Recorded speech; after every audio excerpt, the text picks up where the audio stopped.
Alright, so now that we have a plan for our pollinator garden, let's go over the next step, and that's the seeds. And so I ordered my seeds, I got some, but I did make a boo-boo, but that's okay.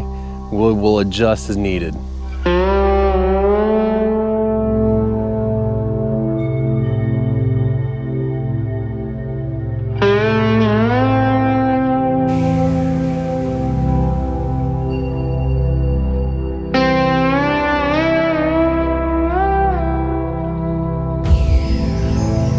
If you're new to the channel, I just want to go over real quick what we're doing here. We're going to take this area and we're going to turn it into a pollinator garden, and we have a budget of about $50 left to do it.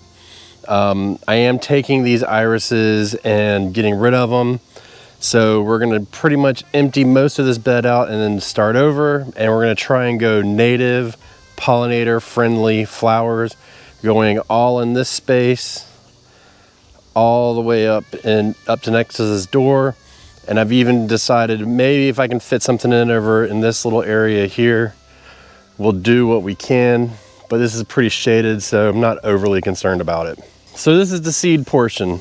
We got our seeds, and I ordered a bunch of seeds, as a matter of fact, and I'm gonna go through them and talk about them, and then I'll show you which ones I got that we're definitely gonna use and which ones I kind of messed up on. So first of all, we're gonna do this rutabaga. I said it right, Goldstrom. I've been calling them rutabagas, but basically black-eyed Susans. So these are really good. They're native to North America. They will bloom in the fall, which is really important for the bees and the pollinators and stuff, because it gives them another opportunity for a food source to put away for winter. So we're gonna take advantage of that and plant the rutabagas, or there we go, the black-eyed Susans. We have the bachelor buttons here. So these are gonna be good. These will get to be, I believe, about 1 foot to 2 feet tall. So we're gonna plant a fair amount of those in there. And then just kind of, so what we're gonna do is we're gonna start in the small in the front and then work our way up into the back. And then we'll intermingle the fall and the spring and summer flowering ones within this small area. For up in it against the door over here, so I'll show you, just in case you didn't realize what's going on here. This area right here is gonna be a tricky area because that door there needs to open and we don't wanna crush anything, right? And the other issue is up here. This is, we had a piece of a gutter, so the problem is the water comes down and falls pretty fast there, and it'll actually wash out some plants that we have, which is exactly why we don't have any plants there, because they just got beat to death. So we're gonna try and fix that problem as much as possible. I'm currently looking for gutters and stuff like that on the side of the road. I don't really want to buy one. I will. But if I don't have to, I don't. And I mean, honestly, I just need a piece, so I could like make something work. I can cut a piece of a gutter or something like that. So all I need to do is find like a piece of a gutter. But we're just gonna put basic old marigolds there. Just low growing marigolds, plenty of flowers. Every time I plant them in my garden, which this is one of the first years I don't think I did last year. No, I did last year. So this is the first year that I haven't put them in my garden beds. They are a beneficial flower, and I just saw a post on Instagram about this. Somebody said that they planted the marigolds and they didn't have any, they still had pests and stuff like that. And there was a recent study that came out that said if you want the benefits of marigolds, you really need to have like almost like a field of marigolds near your garden. So clearly we're not going to do that, but I enjoy marigolds, believe it or not. So we're gonna put those there because that door won't really open them up too bad and crush them. And you just have to get the low growing one. So one of the big ones we're gonna get is this coreopsis right here. So this will reseed itself freely, probably spread around our yard, which is fine with me. And in this pack, I don't know how many seeds are in here, but we're gonna try and get every single seed we can out here because it's a nice wildflower. It's very, very local to this area. It grows really well in our sandy soils. And when the wind blows, it kind of dances in the wind. So we're gonna try and use that to our advantage. and just plant as much as we can. We'll probably put a plant or two over here in this garden, but then in the rest of the gardens, we're gonna try and spread them out because they can really take the heat and the drought and all kinds of stuff. So it should work out pretty good.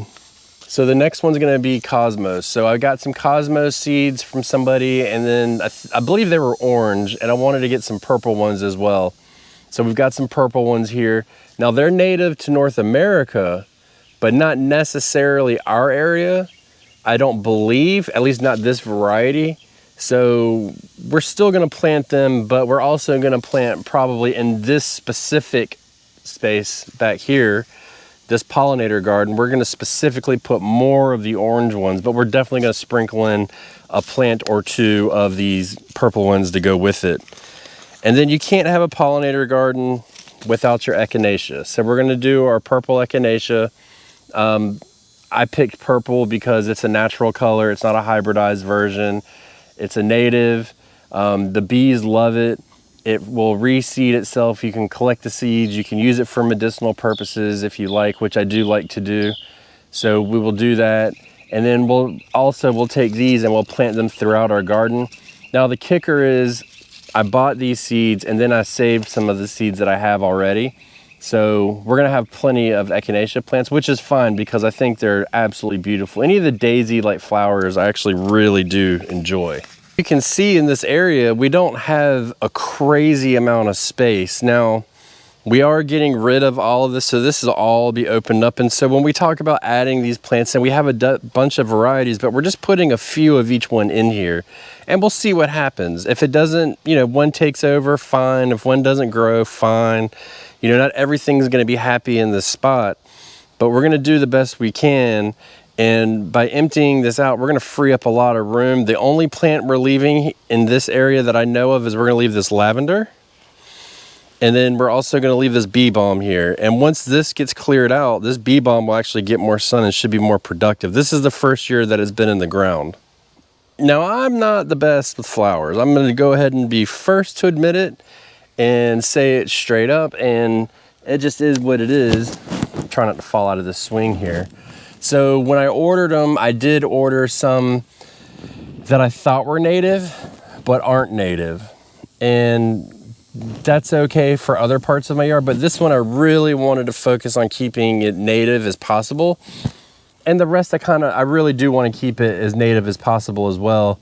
But, you know, we made a mistake, and I'll show you the varieties that we got for that and kind of explain where we're going to put those as well. For the first one, which I'm not sure is native or not, I can't remember off the top of my head. Feel free to let me know in the comments below. But I've been looking for this seed. I've been trying to get it for a couple of years now, and every time I go somewhere, it's sold out. I don't like to order one pack of seeds at a time. I like to get multiples. That's why these are all from the same company. But these are straw flowers. So I definitely want to put them in there just because I really love them. I think they're beautiful. I would love to grow them. I've been trying to get my hands on them for years, and now that I got them, I'm definitely going in on these. And these get about 2 to 3 feet tall. So that'll be a good plant for the back. I really like them. I believe they're native to Europe. Don't hold me to that. It's either native to Europe or here. I do know that much. But I believe it was Europe, and I remember looking at it and just kind of being let down a little bit. But it is what it is. You can't have it all, right? So one of the other ones that we really wanted to get into the ground here, and we're still gonna put them in, and I don't know if I'm gonna put these in or if I'm gonna get others. I'll put these somewhere else in my garden, but these are these asters, and these are aster powder puffs. So when I looked at the picture, I was like, oh, they're beautiful. Asters are native to our area, but not this variety. Variety is native to China. So I don't really want to put that in my native pollinator garden. For some reason, that was a mouthful. But we're going to put these in our yard somewhere, but I'm probably not going to put them here because these are another really good one. They're fall blooming, so it's another one where the bees and the insects can get enough pollen and nectar to really help build up over the winter. And so I want to add that in, but maybe just not to this one. I'll probably go back to the drawing board a little bit and just pick up something that is native and that I know is native to the area. But that was kind of a bummer because I really do think these were pretty and they made a big difference, but kind of is what it is. You know, I've got some I've got some asters in my front yard that are just about to bloom now. So I started those a couple of years ago, and they're really easy to start from seed. So I'm not worried about starting those. I'll get another pack of them, and I may even have some left over and just start them all and let them do their thing. The other one, which actually slid down, see? Slid down, my swing is on the ground now. Rose Campion. So that is not a native flower either, but I really do like it. And I've had a couple in my yard in different sections, but they have yet to bloom. So what that tells me, they're just not happy where I put them. So I need to adjust that a little bit, but I do really, really like those. And I want to get them into an area that they'll thrive in. And this could be the area. They're not very big plants. They just come up and you cluster them together. The plant's probably about this big. And then they'll shoot up a nice stalk. It's got like a fuzzy green foliage and then a bright, I don't know, I'm not very good with colors, like especially like women are. My wife in particular that's not blue, that's turquoise baby blue or something. But I'd say it's more like a purpley burgundy color flower. So it's really pretty.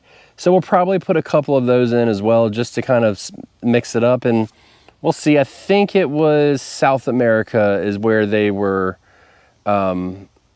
native to, I believe. I may be wrong on that. Once I started looking at all the countries, it all ran together. But I do know that it's not native to this area, to North America. So that was a bummer to me. One reason I like having this swing here is not only can I overlook my whole garden and area in the shade, but I was just sitting here and I just missed it, but remember I was telling you it was butterfly season? I just saw like 6 butterflies just flying down the yard together. So that's one reason why I really, really like this spot and this time of year. Which then really gets me jazzed up to this project that we've got going on and how I really do want to get it going. And it sucks that it's this time of year because I do need to wait, but we've got plenty of work to do in the process. So I'm gonna give you a couple updates and then I'm gonna tell you my seed starting plan for this as well, because I do really want to start these from seed. 1, because it's a lot cheaper, and 2, because I can get a lot more plants in for my whole garden than I could ever do if I bought them. So it kind of works out in my favor. So I came in here the other day and I pulled 15 of these irises out. So I pulled 15 out and I probably, looks like I have another 15 to 20 just in this spot here. And then if I come over here to this little section, which I definitely want to replace, I definitely have another 5 right here, something like that. So what I did is I pulled those up, I stuck them in some water, kept them alive, put them on Facebook Marketplace and said, hey, I got 15 irises, $1 a bulb or 15 for 10. And a nice young lady came and she bought them all from me, all 15 of them. So we added $10 to our pollinator garden budget. And then she also said that she was gonna be a good iris mama. So she's gonna take very good care of them, which I am very happy for. So she really likes them and wants to grow as much as she can. So that was good. So our budget that was 50 bucks is now 60 bucks. And so what we're gonna do is we're gonna try and continue this. Now these aren't hot sellers by any stretch of the imagination, but we're gonna continue that stretch as much as possible and try and get rid of all of these. I really don't wanna throw them out, and if I have to, we'll give them away. But if you're local to me and you feel like you would either A, like to have an iris, a couple irises for your garden, or B, you'd like to donate to this pollinator project, you'll get some irises in return for you to plant, reach out and come get some. We'd love to have it. So this is a great way to kind of do that. Now, I also said that I have a friend who wanted to redo her front yard as well. So I made a deal with her and I said, hey, give me 20 bucks and I'll start all the seeds for you. So some of these seeds are for her and I've got some other ones for her. So we split the cost of the seeds. So we are now, our budget is now $50 left for this garden bed. So we're doing pretty good at this point. So yes, I did say it was 50 bucks, but you got to understand, sometimes you got to hustle it, you know what I'm saying? And if I can start the seeds and help people out, like, I'm more than happy to do that, because we have seeds, they'll get plants, we'll get plants, and then we'll probably get some plants. We're probably going to do some pollinator mixes and stuff like that to help some other people do these kinds of projects in the yard next spring. So that's the plan for that moving forward on the financial aspect. So the only thing that we can really do to help up our budget for this is just continue to try and sell these irises, and it's going to be slow going. I was going to pull them out today and just start emptying this out completely and have like, because the next video is going to be the layout. So what we're going to do is we're going to pull everything out of here that we're going to pull out, and then we're going to do a layout video where we'll discuss where we think things are going to go, and I'll mark it and everything like that, and just kind of try and visualize it. But I didn't want to pull them out right now because we got a little friend coming, and our little friend is Hurricane Idalia, and she's going to be here in a couple days. I didn't want to pull this out for two reasons. One, because I don't want to manage trying to keep them alive if I was going to sell them or anything like that. But two, if I pull it out and then we have empty ground, one, we could have weeds take over very quickly because I can't plant anything right now. So we could have weeds take over. Two, we could get a lot of erosion because as we're supposed to get 7 inches of rain in one day. So we could get a lot of erosion in here, which we don't really want to deal with. So we have to manage that. And three, we want to save this lavender down here. So I know it doesn't look like much right now, but once we get all of this out of here and we shape it, it's going to be a nice plant to have into this corner of the bed right here. And if we pull everything up that's been protecting it and we get 50, 60 mile an hour winds, it's going to beat that to death. We're going to use it as a little bit of protection. And I think that's the best way to go forward, is just trying to help protect it. So that's why we're doing the seed portion today. I was going to flop them, but I think the seed portion today, and then in the near future, we'll do the layout once we get in here and start pulling it out. I still do want to wait for it to get a little bit cooler. I'm just super thankful that we're still in the shade right now. So as soon as we do that, we'll bring the layout portion to you. And then when we go to start seeds, we're going to do them mostly out here in the greenhouse. So we'll come out here to the greenhouse this winter, and we have this shelf here. So we have this shelf, and we're going to pack as many flower seeds on that shelf as possible. We'll start with our onions, and then when we pull our onions out, then we'll start our seeds in here. And then we'll let them grow in here. They should grow pretty good here. It's a little bit more mild. It does still get cold, so we'll do that. We do need to do some tricky stuff for some of it, but this is where we're going to do the bulk of it. And if we put them in 6-packs, if I only do 6-pack cells, which are these right here, then I believe on this shelf I can cram in 96 6-packs. Which would be ideal for me. Get 96 plants on that started, and then as it starts to get warmer, I'll move them out more and more and get them out of there. But I think especially early on, it'll work out good, because you got to remember something. These seeds and these wildflower seeds and native seeds, they're for this area, right? They're for your area if you plant native. So when the seeds drop, they just sit on the ground and they germinate the next spring. So all we're doing by putting them in there is we're going to mimic cold that a lot of these seeds do need, and I'm going to get into that in a second. And then once they get their cold and they start getting that heat, then they will start to warm up and they will start to germinate.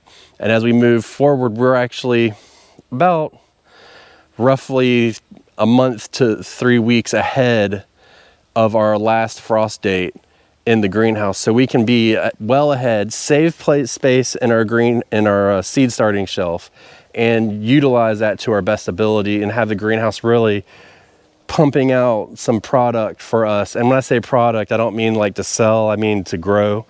We'll be pumping out some plants in a fashion that would be a lot quicker, and they'll already be hard enough. We won't have to do a damn thing. We could technically pull them directly out of that greenhouse and stick them in the ground, no hardening off period. So then that speeds up that whole process of the plant growing, now up to a month to 6 weeks than if we started them in the house. So just think about that. Now, if you start a seed that needs a stratification period, so what that means is it needs to get cold, warm in order to grow.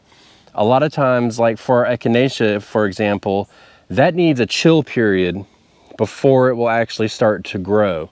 It needs a solid period of time, and I don't remember the days off the top of my head, but what I do is I paper towel them, put them in a paper towel, wet it, put it in a Ziploc bag, write the date on it, stick it in the refrigerator.